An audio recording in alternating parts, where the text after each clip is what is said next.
Hello दोस्तों, स्वागत है आप सभी का आपके अपने यूट्यूब चैनल बीपीएससी प्लस पे। दोस्तों, आज के क्लास में हम लोग पढ़ेंगे बौद्ध धर्म का जो उत्कर्ष हुआ, बौद्ध धर्म का विकास हुआ बिहार में, उसके संबंध में हम लोग चर्चा करेंगे और इससे किस प्रकार के प्रश्न पूछे जाते हैं उस फॉर्मेट को भी हम लोग समझते हुए आगे बढ़ेंगे। तो सबसे पहला प्रश्न ये बनता है कि बिहार में जो बौद्ध धर्म का उत्कर्ष हुआ, तो सबसे पहले हम लोग बुद्ध के बारे में जानते हैं कि गौतम बुद्ध कौन थे, इनका जन्म कहाँ पे हुआ। तो गौतम बुद्ध जो है, इन्हें बौद्ध धर्म का संस्थापक माना जाता है और गौतम बुद्ध को ही एशिया का ज्योतिषपुंज कहा जाता है। क्या कहा जाता है गौतम बुद्ध को?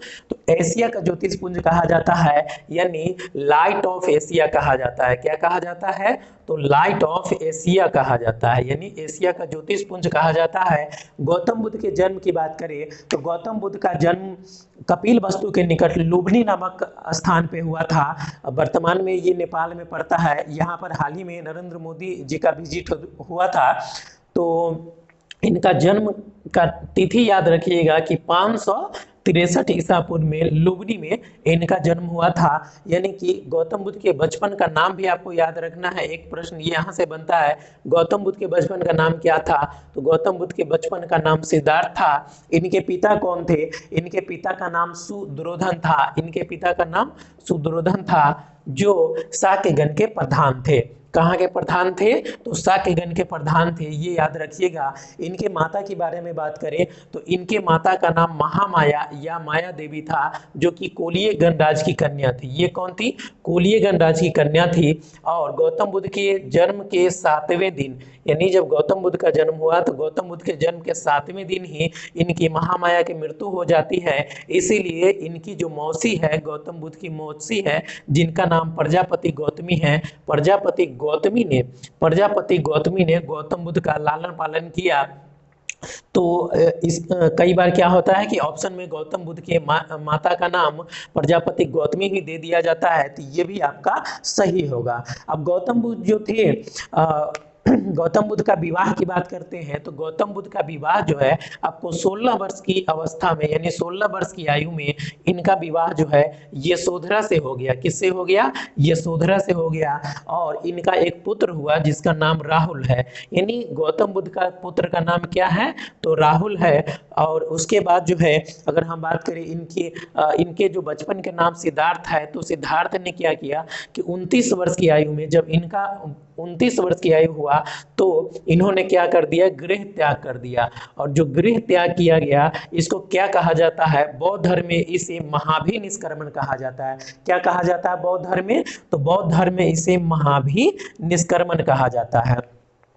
तो गृह त्यागने के बाद गौतम बुद्ध जब घर से निकले तो इन्होंने 4 दृश्य देखा। कौन सा दृश्य देखा? ऐसे पूछा जाता है कि गौतम बुद्ध पे किन दृश्यों का सबसे अधिक प्रभाव है? तो 4 दृश्य इन्होंने देखा था। एक वृद्ध व्यक्ति, यानी जो बूढ़ा व्यक्ति है, उसको देखे थे। उसके बाद उन्होंने एक बीमार व्यक्ति को देखा और एक शव को देखा, यानी मृतक व्यक्ति को देखा। और उसके बाद एक प्रसन्नचित्त सन्यासी को देखा। तो उन्हें लगा कि भाई चलो, सबसे अच्छा तो सन्यासी वाला जीवन ही है। तो सन्यासी के जीवन व्यतीत करते हुए उसके बाद, यानी जब इनका गृह त्याग हो जाता है 29 वर्ष में, तो इन्होंने गृह से सन्यास ले लिया। और इसके बाद इसको क्या कहा जाता है गृह त्याग को? तो इसको कहा जाता है महाभी निष्क्रमण। बौद्ध धर्म में इसे महाभी निष्क्रमण कहा जाता है। यहां से एक प्रश्न निश्चित तौर पे पूछा जाता है। और ये भी आपसे पूछा जा सकता है कि गृह त्याग करने के पश्चात गौतम बुद्ध सर्वप्रथम कहाँ गए थे? तो गृह त्याग करने के पश्चात गौतम बुद्ध सर्वप्रथम वैशाली में एक जगह है जिसका, जहाँ पे इनके एक जो सबसे प्रथम गुरु है जिनका नाम अलार कलाम है, उसके यहाँ इन्होंने सर्वप्रथम गए थे। गृह त्याग के उपरांत गौतम बुद्ध सर्वप्रथम वैशाली के अलार कलाम नामक व्यक्ति के पास गए थे। ये अलार कलाम जो थे वो सांख्य दर्शन के ज्ञाता थे उस समय। तो उनसे मिलने के लिए गए। उनसे गौतम बुद्ध को मिलने के बाद शून्य का ज्ञान प्राप्ति हुआ। यानी आपसे पूछा जाता है कि अलार कलाम से मिलने के बाद गौतम बुद्ध को किस चीज का ज्ञान प्राप्त हुआ? तो शून्य का ज्ञान इन्हें वहां प्राप्त हुआ। किंतु वहां भी गौतम बुद्ध को संतुष्टि नहीं मिला। तो उसके बाद वो वहां से चले गए और अलार कलाम इनके जो प्रथम गुरु थे उनसे मिलने के बाद ये राजगिरी गए थे। कहाँ गए थे? राजगिरी गए थे और वहां के रुद्रक रामपुत्र से इन्होंने ज्ञान की प्राप्ति लिया। ज्ञान की प्राप्ति के रूप में रुद्रक रामपुर से इन्होंने क्या सीखा था? तो योग के विषय में इन्होंने ज्ञान प्राप्त किया कि योग किस प्रकार से किया जाता है। और इसके पश्चात सिद्धार्थ जो है यानी गौतम बुद्ध ज्ञान की प्राप्ति के खोज में वहां से निकल गए और वहां से निकलने के बाद ये बोध गया पहुंचे। बोध गया के उरुबेला पहुंचे। वहां पर अपने कुछ साथियों 5 साथियों के साथ इन्होंने तपस्या करा और तपस्या करते करते इनकी जो है लगातार 6 वर्षों तक कठिन साधना चलता रहा और एक समय ऐसा आया जब बोध गया में निरंजना नदी के तट पे, कहाँ पे? निरंजना नदी के तट पे, जिसे वर्तमान में फल्गु नदी कहा जाता है, फल्गु नदी कहा जाता है। यहाँ पे 6 वर्ष की साधना के पश्चात इन्हें 35 वर्ष की आयु में ज्ञान की प्राप्ति होता है और वो दिन था वैशाख पूर्णिमा का दिन। वैशाख पूर्णिमा का जो रात्रि का समय होता है उस रात्रि में इन्हें पीपल वृक्ष के नीचे ज्ञान की प्राप्ति हो जाता है और जब ज्ञान की प्राप्ति हो जाता है तो ये सिद्धार्थ से क्या कहलाए? गौतम बुद्ध कहलाए। क्या कहलाए? ये गौतम बुद्ध कहलाए। और गौतम बुद्ध के अन्य नाम की बात करें तो इनका जो अन्य नाम है वो तथागत है। गौतम बुद्ध को तथागत के नाम से भी जाना जाता है और इन्हें शाक्य मुनि के नाम से भी जाना जाता है। ऐसे सी के एग्जाम में कई बार पूछा गया है कि निम्नलिखित में से किसका अन्य नाम तथागत था या शाक्य मुनि था? तो आपका सही उत्तर होना चाहिए कि गौतम बुद्ध का नाम था। चलिए, जब यहाँ पे आपको फल्गु नदी की चर्चा आया है तो आपको बता दें कि गया में है फल्गु नदी। फल्गु नदी कहाँ है? बोध गया, यानी कि गया में है।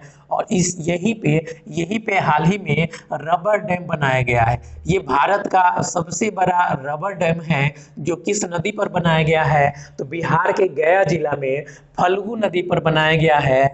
करेंट अफेयर के लिए हाल के वर्षों में जो भी एग्जाम आएगा उसमें ये प्रश्न पूछा जा सकता है कि हाल ही में मुख्यमंत्री नीतीश कुमार ने किस नदी पर निर्मित रबर डैम का उद्घाटन किया है? तो फल्गु नदी पर निर्मित रबर डैम का उद्घाटन किया है। ये आप लोग याद रखेंगे।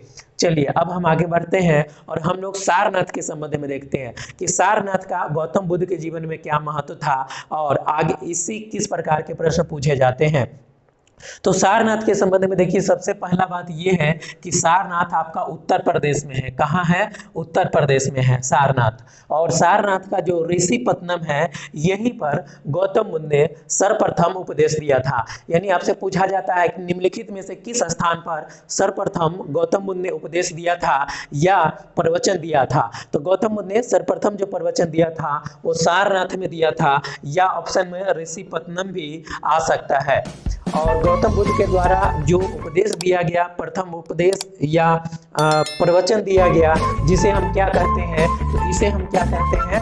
धर्म चक्र प्रवर्तन कहते हैं। क्या कहते हैं? धर्म चक्र प्रवर्तन कहते हैं। और इनके द्वारा जो उपदेश दिया जा रहा था वो तत्कालीन समय के जनसाधारण की भाषा पाली थी, तो पाली भाषा में दिया जा रहा था। यानी आपसे पूछा जाता है कि गौतम बुद्ध ने प्रथम उपदेश किस भाषा में दिया? तो पाली भाषा में दिया।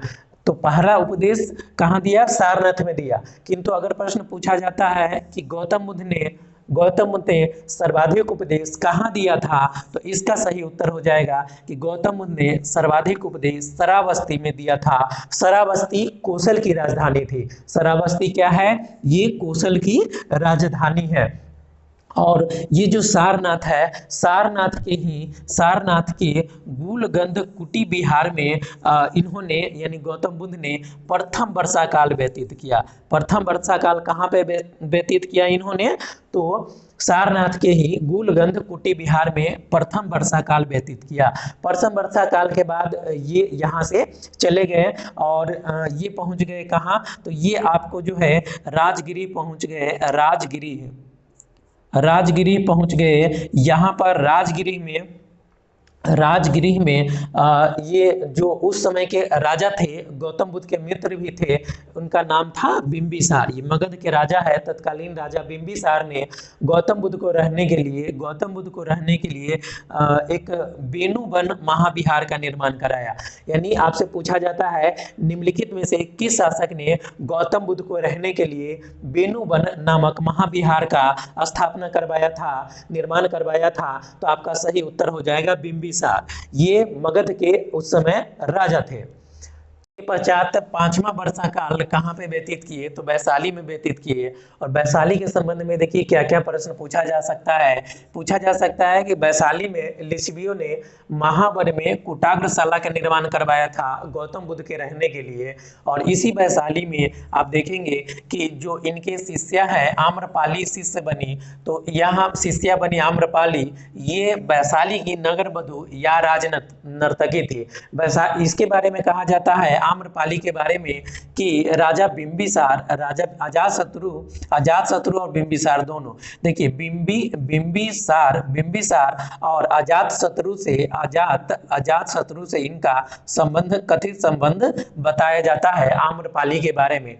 आम्रपाली जो है गौतम बुद्ध के शिष्या बनी थी वैशाली में, ये याद रखिएगा। इसके अलावा पूछा जाता है कि बौद्ध धर्म में महिलाओं का संघ में प्रवेश कहाँ पे दिया गया? निम्नलिखित में से किस स्थान पे महिलाओं का संघ में प्रवेश दिया गया? तो आप याद रखिएगा कि वैशाली में ही दिया गया। कहाँ? तो वैशाली में। किसके कहने पे? तो इनके जो प्रिय शिष्य है गौतम बुद्ध के, आनंद के कहने पर। और इस प्रकार से आपसे पूछा जा सकता है कि गौतम बुद्ध ने जब आज्ञा दे दिया कि चलो बौद्ध धर्म में अब महिलाओं का भी प्रवेश होगा संघ में, तो संघ में प्रवेश करने वाली जो प्रथम महिला थी वो कौन थी? तो याद रखिएगा इनके जो मौसी है प्रजापति गौतमी, ये प्रथम महिला है जिन्होंने बौद्ध संघ में प्रवेश लिया। गौतम बुद्ध का जो जीवन का अंतिम वर्षा ऋतु है वो इनका वैशाली में ही बीता। इसके पश्चात देखिएगा कि वैशाली में जो वर्षा ऋतु है उसके बाद बीत जाने के बाद ये चले जाते हैं कुशीनगर उत्तर प्रदेश में है। और इसी कुशीनगर में, जिसको कुशीनारा भी कहा जाता है, गौतम बुद्ध जो है अंतिम उपदेश दिए। तो गौतम बुद्ध ने अंतिम उपदेश किसे दिया था? तो सुभद नामक व्यक्ति को दिया था अंतिम उपदेश। और इसके पश्चात गौतम बुद्ध का 483 ईसा पूर्व में 80 वर्ष की आयु में गौतम बुद्ध का मृत्यु हो जाता है। और गौतम बुद्ध का जो मृत्यु हुआ उसे बौद्ध धर्म में क्या कहा जाता है? तो उसे बौद्ध धर्म में महापरिनिर्वाण कहा जाता है। ये प्रश्न कई बार पूछे गए हैं बीपीएससी के द्वारा और अन्य एग्जाम में भी पूछे जाते हैं कि गौतम बुद्ध की मृत्यु कहाँ हुआ था? कुशीनगर में हुआ था। अंतिम उपदेश किसे दिए? सुबोध को दिए। मृत्यु कब हुआ था? 483 ईसा पूर्व में हुआ था। और इसे क्या कहा जाता है बौद्ध धर्म में? तब महापरिनिर्वाण कहा जाता है।